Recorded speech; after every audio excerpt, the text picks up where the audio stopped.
Shri Pushkar Singh Dhami sir से कि वे dice पर आकर महिला लाभार्थियों को और हम सभी को संबोधित करने का कष्ट करें।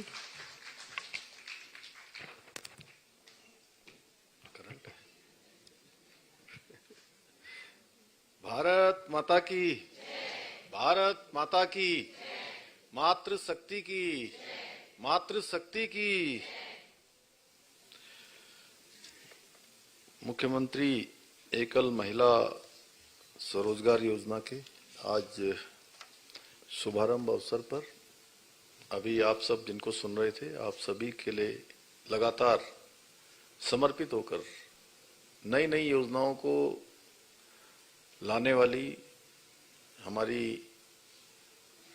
सभी प्रकार की औपचारिकताओं को पूरा करवाने में भी आप सबके लिए बहुत संघर्ष करने वाली मातृशक्ति की प्रतीक,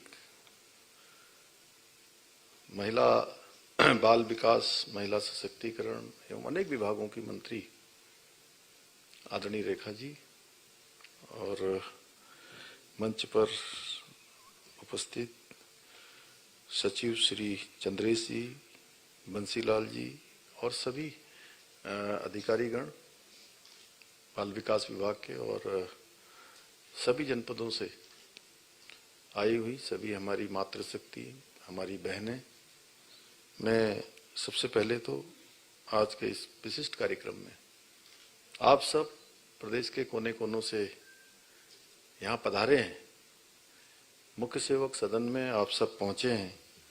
मैं सभी मातृशक्ति को कोटि कोटि प्रणाम करता हूं और आप सभी का मुख्य सेवक सदन में आप सभी का स्वागत करता हूं, आप सबका अभिनंदन करता हूं।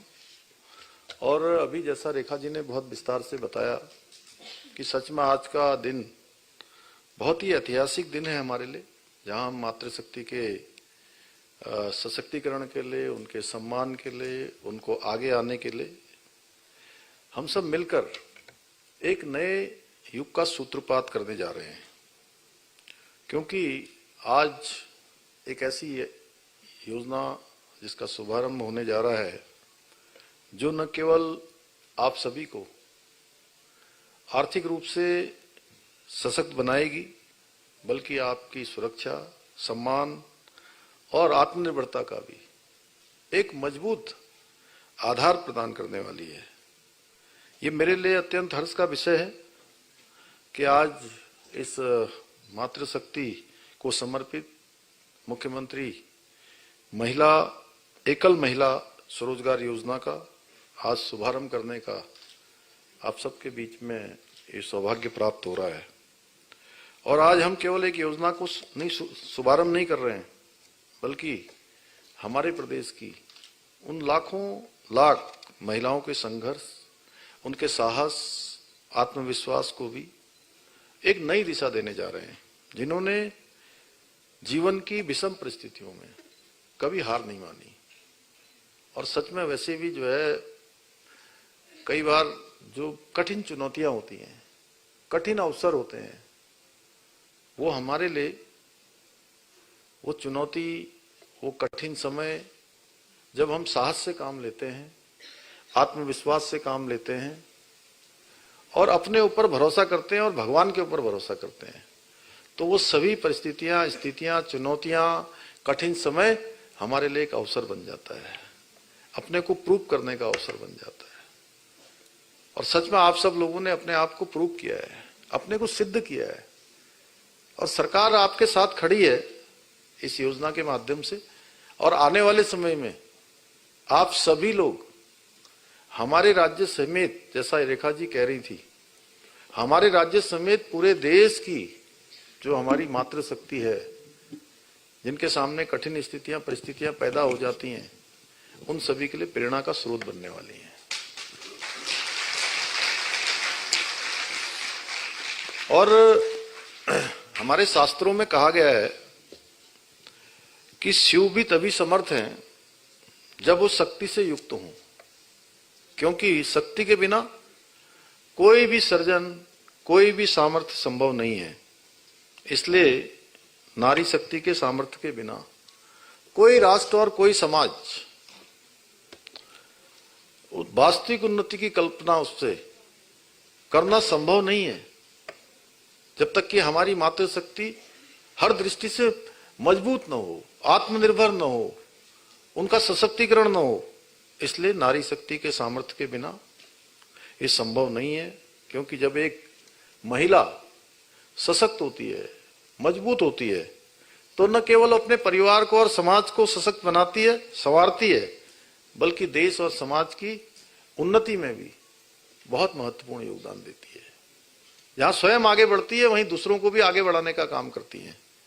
इसी क्रम को ध्यान में रखते हुए हम नारी शक्ति की सशक्तिकरण की दिशा में ये कदम उठा रहे हैं। मुख्यमंत्री एकल महिला स्वरोजगार योजना के अंतर्गत हम उन एकल और निराश्रित महिलाओं को संबल प्रदान करने का प्रयास कर रहे हैं जो जीवन की जिम्मेदारियां अकेले उठा रही हैं, और इस योजना के माध्यम से महिलाओं को उनकी रुचि और उनकी आवश्यकता के अनुसार स्वरोजगार या व्यवसाय शुरू करने के लिए अधिकतम 2 लाख रुपए तक की परियोजना स्वीकृत करने का प्रावधान किया जा रहा है, जिसमें 75% राशि हमारी सरकार के द्वारा सब्सिडी के रूप में, सहायता के रूप में प्रदान की जाएगी।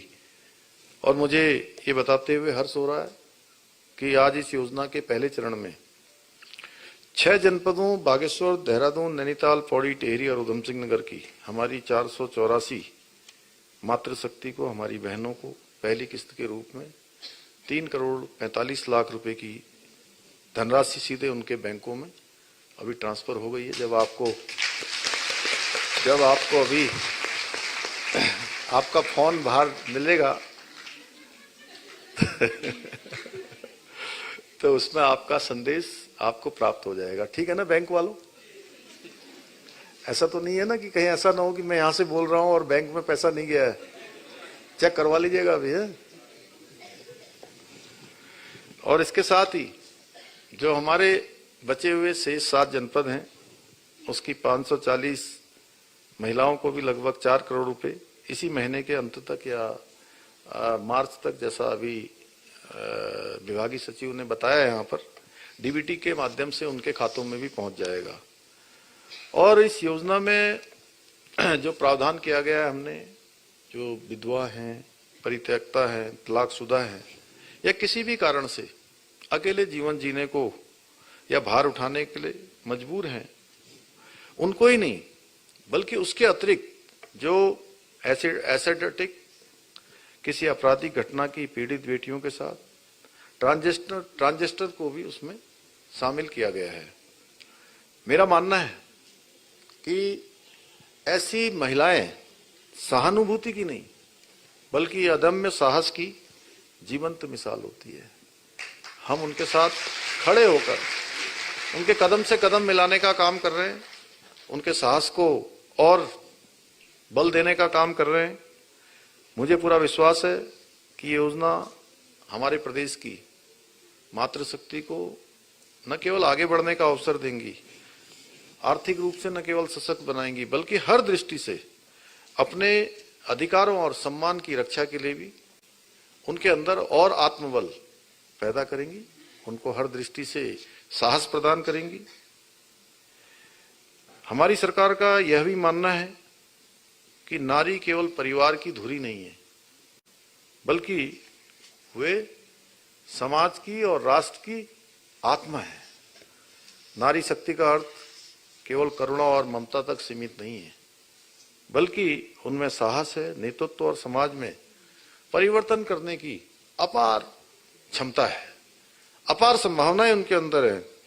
इतिहास साक्षी है, जब भी समाज किसी कठिन मोड़ पर खड़ा हुआ है, नारी ने अपने साहस से और अपने संकल्प से आगे बढ़कर समाज का नेतृत्व किया है।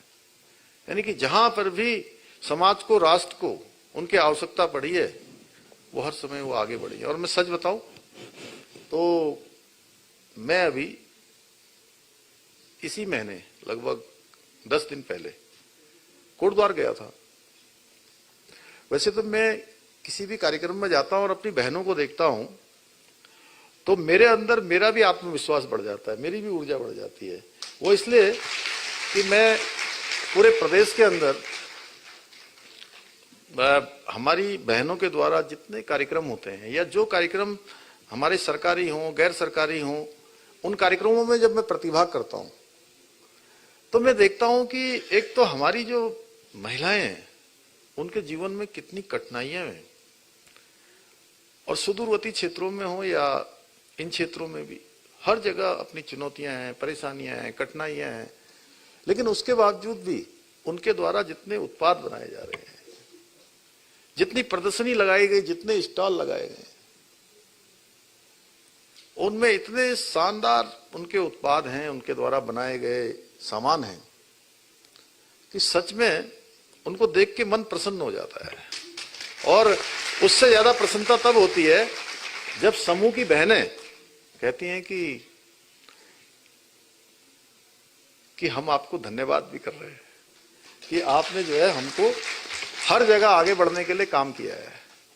मैं कहता हूं नहीं, अभी इतने से काम नहीं चलेगा। मैं चाहता हूं कि हमारी बहनें जो अभी 1,68,000 करीब लखपति दीदी बनी है, एक एक घर की हर एक हमारी बहन जब लखपति दीदी बन जाएगी तब हमें संतोष होगा। हम उसके लिए काम कर रहे हैं और ऊर्जा से भर देती है। अभी मैं समूह की बहनें मिली कोटद्वार में, जब उन्होंने मेरा बिल्कुल ऐसा हौसला बढ़ाया कि आपके कारण से हमको विपणन का भी अवसर मिल रहा है, हमको यहाँ स्टॉल लगाने का अवसर भी मिल रहा है, हमें अनेक जगह पर चाहे प्रगति मैदान हो, सरस मेले हो या अन्य कोई आयोजन हो, सब में हमको अवसर मिल रहा है। और आज हाउस ऑफ हिमालयाज ब्रांड हो या हमारी बहनों के द्वारा बनाए हुए अनेक उत्पाद हों, उनकी मांग आज देश दुनिया में बढ़ रही है।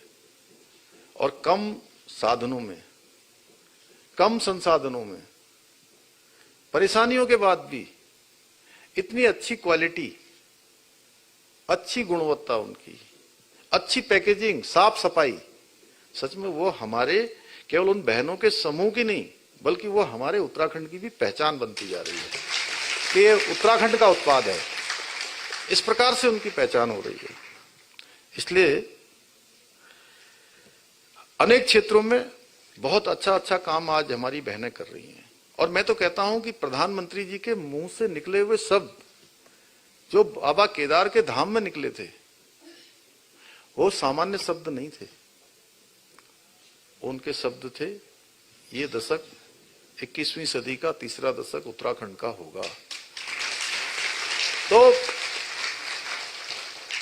आज हर क्षेत्र में, देश के विभिन्न विभिन्न क्षेत्रों में जब हमारा नाम आता है, अच्छे कानून बनाना हो, महिला सशक्तिकरण की दिशा में समान नागरिक संहिता, सबके लिए एक समान कानून महिला सशक्तिकरण के लिए लागू करना हो, जिसमें महिलाओं की सुरक्षा भी है, महिलाओं का सशक्तिकरण भी है, बच्चों की भी सुरक्षा है, सबके लिए एक समान कानून है। और देश की जो 50% से अधिक आबादी है आज हमारी मातृशक्ति की, उस 50% आबादी का 100% का कोई कानून है तो वो कौन सा कानून है? समान नागरिक संहिता का कानून है। और वो कानून सबसे पहले हमारे राज्य में लागू हुआ है। मैंने इतने ज्यादा विस्तार से कभी भी इस कानून के बारे में किसी के सामने नहीं बोला। मैं आज आपके सामने बोल रहा हूं कि ये महिलाओं को समर्पित कानून है हमारा। और दुनिया के जितने देश हैं, जितने सभ्य देश हैं और जो मुस्लिम देश भी हैं हमारे, जो आज बहुत अग्रणी देशों की सूची में शामिल हैं, उन सभी देशों में समान नागरिक संहिता का कानून लागू है। हलाला, इद्दत, कुरूतियां, 3 तलाक, बहुविवाह, इन सब से हमारी बहनों को इस कानून के बाद छुटकारा मिलने वाला है। और कहीं भी इस कानून का उल्लंघन होगा तो उसके लिए भी हमने विशेष व्यवस्था कर दी है। अभी कुरूतियां नहीं चलेंगी। क्या किसी को धर्म के नाम पर महिलाओं के शोषण की खुली छूट दी जा सकती है? क्या दी जानी चाहिए? क्या? तो हमने अपनी बहनों के हक में, अपनी मातृशक्ति के हक में ये कानून राज्य के अंदर लागू किया है। बहनों, आज अगर हम इतिहास को भी देखें तो जैसे रानी लक्ष्मीबाई जी ने रणभूमि में शौर्य का परिचय दिया। सावित्रीबाई फुले जी ने शिक्षा का दीप जलाया। कल्पना चावला जी ने अंतरिक्ष के क्षेत्र में अपना योगदान देकर भारत का मान सम्मान और स्वाभिमान बढ़ाने का काम किया। और आज की नारी खेतों में अन्न उपजाती है, प्रयोगशालाओं में नए आविष्कार करती है, अदालतों में न्याय की आवाज उठाती है और खेल के मैदान में हमारे तिरंगे को शान से आसमान की ऊंचाई तक पहुंचाने का काम करती है। नारी शक्ति अब केवल सहभागिता तक सीमित नहीं है, बल्कि नेतृत्व की भूमिका निभा रही है। वे निर्णय ले रही हैं, दिशा तय कर रही हैं और भविष्य गढ़ने का काम कर रही हैं। चाहे वो चंद्रयान 3 की मिशन की ऐतिहासिक सफलता हो, महिला क्रिकेट का विश्व कप जीतना हो, राष्ट्रीय रक्षा अकादमी से पास आउट होना हो, या फिर सेना या वायुसेना में अग्रिम पंक्ति में। आपने देखा जब ऑपरेशन सिंदूर चल रहा था तो दोनों ही जो महिला पायलट थी हमारी, वही जो है पूरी सब जानकारियां हमको दे रही थी, कैसे कैसे हमारी सेनाएं किस प्रकार का साहस कर रही हैं, किस प्रकार का कर्तव्य कर रही हैं, किस प्रकार वीरता से आगे बढ़ रही हैं। ऐसे सभी मोर्चों पर आज हमारी मातृशक्ति काम कर रही है। हमारे देश की महिलाओं ने अपने हुनर से प्रत्येक क्षेत्र में अपना लोहा मनवाया है और आदरणीय प्रधानमंत्री जी के नेतृत्व में नारी तू नारायणी के साथ मातृशक्ति के कल्याण के लिए और सशक्तिकरण के लिए आज देश में निरंतर काम हो रहा है। देश की आजादी के बाद पहली बार मैं कह सकता हूं कि सभी सरकारों से अधिक काम प्रधानमंत्री मोदी जी के नेतृत्व वाली सरकार ने हमारी मातृशक्ति के उत्थान के लिए शुरू किया है। चाहे वो संसद में, विधानसभाओं में 33% के आरक्षण से संबंधित बिल को मंजूरी देनी हो, आने वाले समय में बहुत बड़ी संख्या विधानसभा और लोकसभा में आप सबकी दिखाई देने वाली है। बेटी बचाओ बेटी पढ़ाओ अभियान हो, बेटियों की शिक्षा और सुरक्षा को प्राथमिकता देना हो, उज्ज्वला योजना लाकर चूल्हे के धुएं से मुक्ति दिलाना हो, लखपति दीदी योजना लाना हो, महिलाओं को आत्मनिर्भर बनाना हो, ट्रिपल तलाक जैसी कुप्रथा को समाप्त करना हो, ये सभी ऐतिहासिक काम मातृशक्ति के सशक्तिकरण के लिए प्रधानमंत्री मोदी जी के नेतृत्व में आगे बढ़े हैं। और हमारी सरकार भी राज्य के अंदर संकल्पित होकर कि हमारी मातृशक्ति आगे बढ़े उसके लिए काम कर रहे हैं। शिक्षा, स्वास्थ्य, उद्यमिता और नौकरियों तक प्रदेश के अंदर मातृशक्ति की भागीदारी सुनिश्चित करने के लिए लगातार हम प्रयास कर रहे हैं। हमारी सरकार के द्वारा उत्तराखंड राज्य ग्रामीण आजीविका मिशन के माध्यम से ग्रामीण क्षेत्र की महिलाओं को सशक्त बनाने का कार्य किया जा रहा है। सशक्त उत्सव बहना योजना के माध्यम से और मुख्यमंत्री महिला स्वयं सहायता समूह सशक्तिकरण योजना के माध्यम से राज्य की मातृशक्ति को नए अवसर मिले, उसका प्रयास किया जा रहा है। इसके साथ ही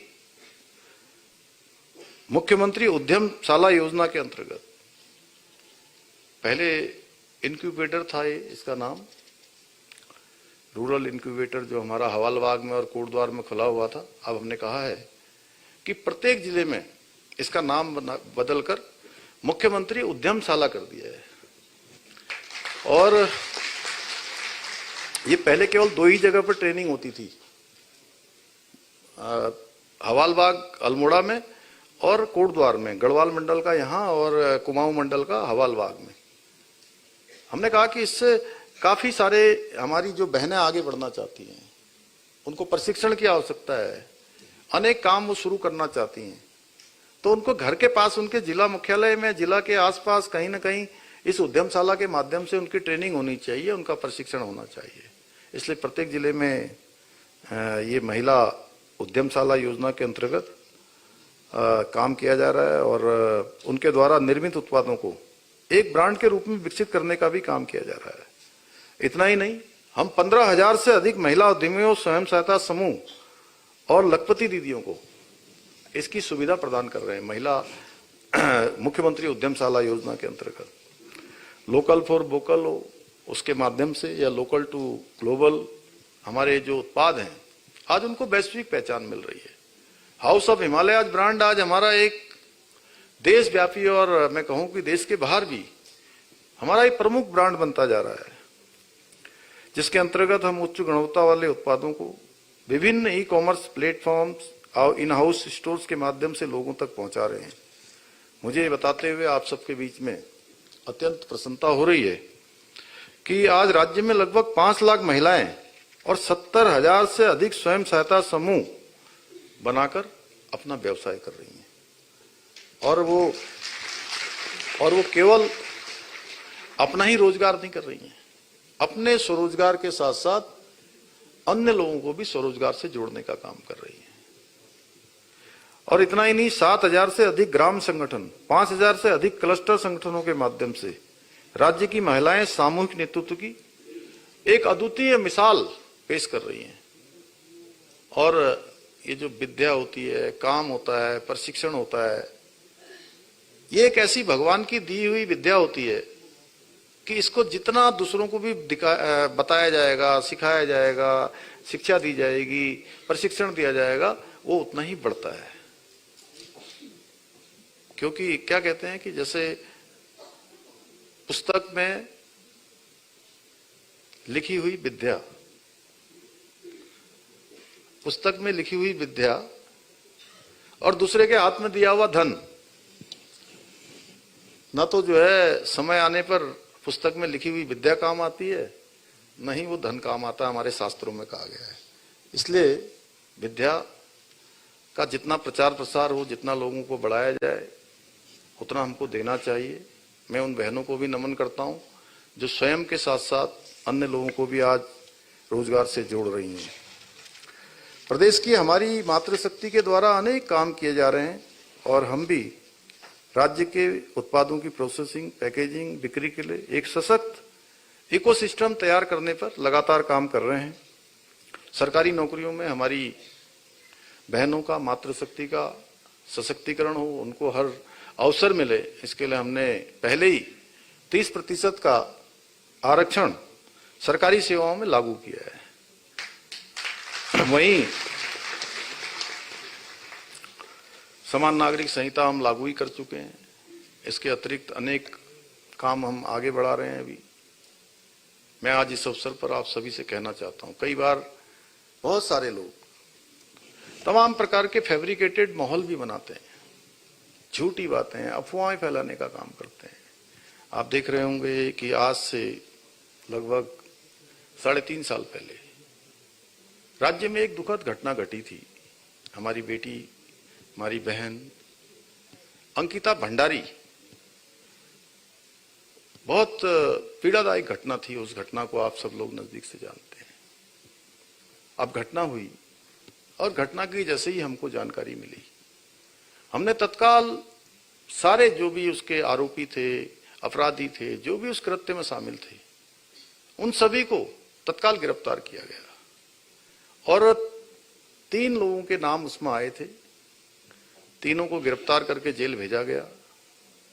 महिला आईपीएस अधिकारी, उनके नेतृत्व में एक SIT, special team, special investigation team बनाई गई और उस टीम ने लगातार कई महीनों तक काम किया। एक एक आदमी से पूछताछ करी, एक एक व्यक्ति से जो भी संबंधित था, और उसके बाद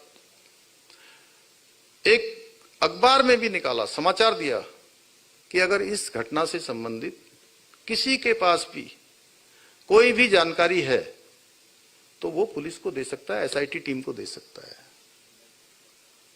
और उसके बाद जो भी जानकारियां इसको देनी थी, उन्होंने जानकारियां दी और 1000 पन्नों की पूरी जांच रिपोर्ट माननीय न्यायालय में लगाई गई। हाई कोर्ट, सुप्रीम कोर्ट और जिला कोर्ट, सारी की सारी कोर्टें उसमें इन्वॉल्व थी। और लगाने के बाद जब उसका फैसला आया तो फैसला को पता ही है, 3 जो उसमें संलिप्त जिन लोगों के नाम आए थे वो 3 के 3 आज जेल की सलाखों के पीछे हैं। उनको उम्र कैद की सजा हो गई। उसके बाद फिर से इन दोनों फिर से वो एक वीडियो क्लिप, ऑडियो क्लिप आपस में बात करते हुए 2 लोगों की एक ऑडियो क्लिप के आधार पर फिर से उसको जो है हवा दी गई कि भाई इसमें कोई शामिल है कोई नहीं है। तो हमने कहा कि नहीं, जब ये मामला आ गया है तो मैं उनके माता पिता से बात करूंगा, क्योंकि असली पीड़ित कोई है इस घटना में तो उनके माता पिता हैं। कुछ लोग केवल राजनीति करना चाहते हैं, जिनके पास कोई मुद्दा नहीं है, बार बार उस बेटी की आत्मा को झकझोरने का काम करते हैं। जब सरकार सब काम कर रही है, प्रशासन सब काम कर रहा है, फिर लेकिन उनके माता पिता को हमने बात करी, उनको मैंने यहाँ संदेश भिजवाया कि मैं आपसे बात करना चाहता हूँ। वो आए मेरे पास, मैंने कहा बताइए आप क्या चाहते हैं इसमें। उन्होंने हमको कहा कि इसमें एक वीआईपी का जैसा नाम आ रहा है और हम चाहते हैं कि आप इसकी जांच करवा दीजिए। उन्होंने एप्लीकेशन लिख के दी, हमने जो है सीबीआई के लिए संस्तुति कर दी उनकी एप्लीकेशन के साथ। अब सीबीआई की जांच हो रही है, लेकिन कुछ लोगों को चूंकि और कोई उनके पास मुद्दा ही नहीं है, कोई ऐसी बात नहीं है, बार बार भावनाओं से खिलवाड़ करने का काम कर रहे हैं। अरे भाई, जब आप पूरा उनके माता पिता कह रहे थे, लोग कह रहे थे, अब सीबीआई करवा दी है। सीबीआई जांच करेगी, दूध का दूध और पानी का पानी हो जाएगा। और कुछ ऐसे भी लोग हैं उसमें, जब उन्हीं के ऊपर सीबीआई हो रही थी तो भाग रहे थे, कहते सीबीआई ठीक काम नहीं करती है। आपने भी सुना होगा। लेकिन अब केवल और केवल जो है राजनीतिक मुद्दा बनाने के लिए वो बार बार सीबीआई की बात करते हैं। मैं इतना इसके बारे में भी कहीं नहीं बोला। मुझे लगा कि मेरी इतनी सारी बहनें एक साथ आई हैं, तो चूंकि एक बेटी से जुड़ा हुआ मामला है, एक बहन से जुड़ा हुआ मामला है, तो आप सबके सामने स्पष्ट होना चाहिए। हमारी मंशा बिल्कुल साफ है, हम किसी को कोई बचाना नहीं चाहते। हमने कहा किसी के पास कोई दस्तावेज हो, कोई सबूत हो, बताएं। करेगी सीबीआई जांच करेगी, पुलिस जांच करेगी। अब जांच हो रही है तो कम से कम जांच होने दीजिए, उस पर सब्र रखिए। बार बार केवल एक ही मुद्दा लेकर आप लोग जो है इसलिए आते हैं कि आपको पता है कि आपको अन्य किसी मुद्दे पर कोई जन समर्थन नहीं मिलने वाला है, आप जनता के द्वारा नकार दिए गए हो, बार बार इसको करते हो। तो मैं इस अवसर पर आप सभी बहनों का बहुत आभारी हूं और आप सबको आश्वस्त करना चाहता हूं कि हमारी सरकार किसी भी मामले में किसी भी अपराधी को बचाने का काम नहीं करेगी, बिल्कुल पारदर्शिता के साथ काम करेगी, दूध का दूध करेगी, पानी का पानी करेगी।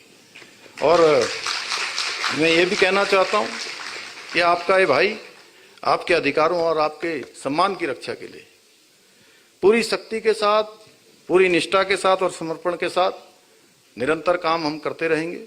मुझे पूरा विश्वास है कि एकल मुख्यमंत्री महिला स्वरोजगार योजना के माध्यम से हमारी मातृशक्ति बहनें न केवल स्वयं को सशक्त और आत्मनिर्भर बनाएंगी, बल्कि उत्तराखंड को देश का अग्रणी राज्य बनाने के हमारे विकल्प रहित संकल्प को साकार करने में भी अपना महत्वपूर्ण योगदान देंगे।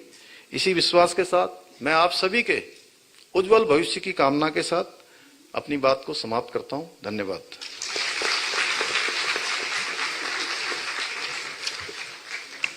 बहुत बहुत धन्यवाद माननीय मुख्यमंत्री जी, आपके आशीर्वचनों का